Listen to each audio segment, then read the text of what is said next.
James, what's the mood like in the rooms at the moment, given a good part of the first session, then England gets away and then you lose wickets as well and you're chasing the game? What's the mood like?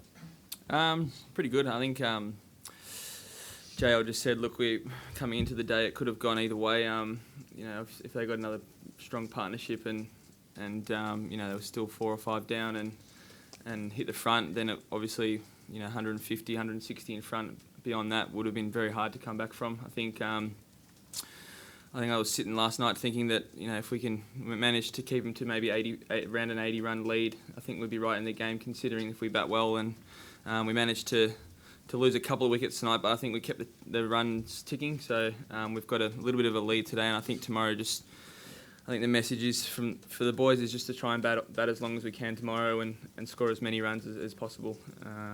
Obviously, there's 25. The ball's a bit older now, so hopefully it'll stop doing as much. And Smudge is obviously Smithy's batting unbelievably, as we saw in the first innings. It looks like he's left off from that, and Travis as well. So look, I think those guys will be looking to bat as long as possible.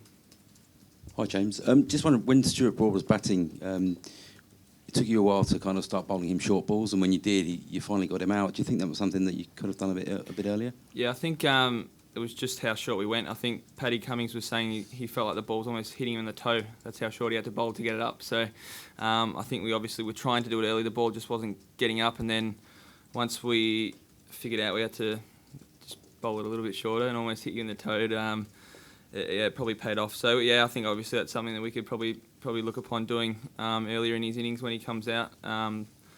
The ball was quite soft. I think we had a message before that was to try and bowl as we would to the tail as we would to the top order. I think in the past over here sometimes we've attacked too much, and Broad and those type of people have scored quite quickly and taken the game away from us a little bit. So we managed to, obviously they put on a good partnership, but they batted for quite a while as well. So we managed to stem the flow of runs, but they did put on a good partnership. But I think that was the key thing through our innings. I think even when yesterday we didn't take as many wickets as we like, we were quite unlucky. A different day today, and they edge a couple of similar balls. So obviously it's a game of luck sometimes. But credit to Rory Burns, who batted really well. So I think even though we didn't take as many wickets as we would have liked yesterday, we managed to contain the runs, and I think that's kept us in the game. James, how's Steve Smith after copying that blow on the helmet, and what does he do to the dressing room when you see him go there and bat like that? Yeah, look, he's a fantastic player. I was talking to a bit of press before about great players who they're always stand up when you need them, and I think he's done that this game. Without him, we'd be in a bit of trouble. So, he's a fantastic player, and to do it after everything that he's been through, and obviously, he's been copping a bit from the crowd, which is amused a lot of people. But to their credit, he just gets on with it, and he's a fantastic player. And I think he's someone that lifts the group when he's out there. He's an unbelievable player. He seems okay after the head knock. Yeah, I think so. It was quite a good reaction from him, wasn't it? Had a bit of a chuckle a few hours in the dressing room. He always puts a bit of mayo on things, doesn't he? But no, look, he's a fantastic player, and he seems to be fine. Yeah. James, after being away from the Test arena for so long, what's it been like for you being back in this environment over the last couple of days and bowling today in front of such a big crowd and in this environment? Yeah, it's pretty special. I think a couple of times out there when the crowd were going crazy, I'd just sort of sit there and pinch myself a bit, knowing that I've gone through a lot of things to get back to where I wanted to be, and that's Test cricket and playing an Ashes series over here. I know the day I had my surgery, the day I came out, I sort of said I wanted to get back for an Ashes series and be ready to go, and just to be out there after having a pretty horrid run with back injuries and having to go under the knife to sort of get my career back on track. To be out there today playing, representing my country is something special.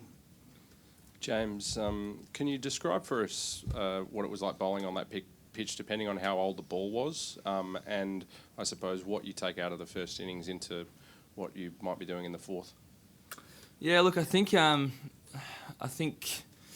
early wickets are probably the key, as we've seen. That's probably what made it a bit harder for us. We sort of, even though, we bowled really well in that first session yesterday, we could have on another day had 3 or 4 wickets. A few things didn't go away. The bails managed to stay on after hitting him, it doesn't help. And then obviously we got a DRS. We didn't review. It looked like it was hitting. So there's things like that come up, and on other days, we could have had early wickets. So I think the key would be definitely make the use of the new ball. I think with the pitch being quite hard and not much moisture in it, that obviously the ball does get quite soft quick, and you've seen how many times that both teams have tried to get the ball changed because it's been going out of shape quite a bit, but they're quite reluctant to change it. You were saying about coming back to Test cricket. One thing I've noticed out there is there's very friendly relationships between the sides. Have you noticed that sort of change in the tone in the way it's played? There once was a time when the other side were the enemy, weren't there, in Australian cricket? But now you guys all seem to chat among yourselves, and or am I just dreaming? Well, I think I'd like to think that everyone sort of gets along with each other, and has really sort of enemies in life. I think everyone's sort of got to get along with each other. I think out there you play it hard, you play it tough, but in the end, we're all human beings. We all want to get along and stuff like that. So I think out there when you're out there, we do play tough, but I think there's always time for a bit of a joke and a bit of a smile. I think sometimes people can take things a bit too seriously and forget that we're playing a game we love, and so are the opposition as well. So I think we play it hard. We play to win the game, but again, you want to do it with a smile on your face. James, how's David Warner? He seemed to enjoy interacting with the crowd, turning his pockets inside out and everything, but things haven't gone to plan with the bat. How's he? He seems good. The good thing with Davey, he's just the same person, whether he's going well or he's not. He's always bubbly around the team.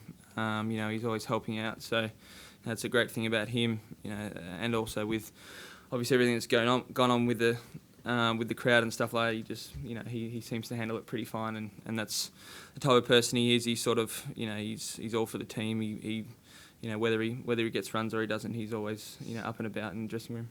Got four more now: Ali, Russ, Barrett, and Rob. James, you spoke about Steve Smith's importance with the bat, which is pretty obvious, but we also saw him in the field today, actually sort of directing proceedings quite a bit. How much of a benefit is to have, I guess, a former Australia captain alongside the captain there at first slip, helping him move the field and do the tactics? Yeah, I think it's good that we've got a lot of experienced players in the team now. Not just Steve. There's obviously, Paddy Cummings, who's played a lot of cricket. There's Sids, who's played over 60 Test matches. So obviously with Painey, he likes to get feedback off a lot of different people, and that's the way we're going. We like to talk as a group and stuff like that. So I think everyone, with the experience in our team, we can talk about tactics and talk about fields out on the ground, and he's really accepting of that. Jimmy, we've seen you in your comeback take a lot of wickets for the Vicks, and then you've taken a lot of wickets for Notts. And was today or whilst you've been here a reminder of how hard Test cricket is with all those near misses, and there was a little bit of frustration from you as well, so that sort of thing? Was it a real reminder of just how hard Test cricket is? Yeah, it is. It's very hard. I think I was touching on it before. You're coming up against world-class players on pretty flat wickets. I think the last few times I've played, I've had to bowl close to 40 to 50 overs. So that's when you get tested as a bowler. Not just physically, but mentally coming up, and and then you're bowling to 8 and 9 and 10, and you're finding it hard to get them out. They're putting great value on their wicket. So that's the hard part. I think you're always got to be on the ball. It's not like it used to be when it was 6 out, all out, this sort of thing. You've got to keep pushing hard to get wickets. So yeah, I think that's the biggest thing. You're always got to be on the ball, and when you think you've knocked a side over, it's always there's always a player at the end that can come out and bat.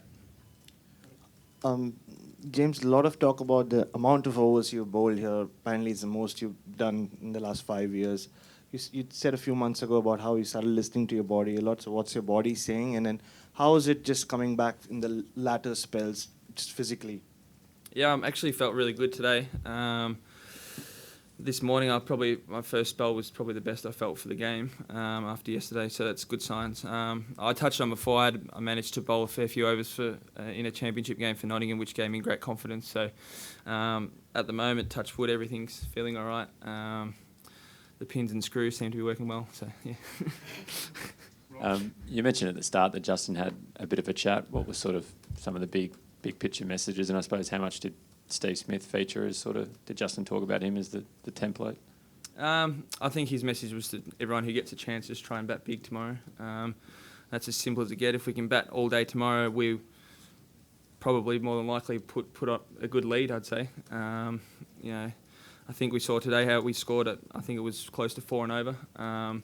So no doubt while Steve and Travis are out there, they managed to score quite freely. So without trying at stages. So I think obviously with England being a bowler down as well, it makes it hard. They're going to have to rely on Stokes to bowl more overs and the others who have already clocked up 20 overs in the first innings. So I think that's as simple as it gets for us. Whoever gets the opportunity to bat is just try and bat long. We know we'll make runs if we stay out there and really put great value on a wicket. I think similar to Rory Burns did. He played and missed a lot of time, but that was his game plan. He played the line of the ball and backed himself to.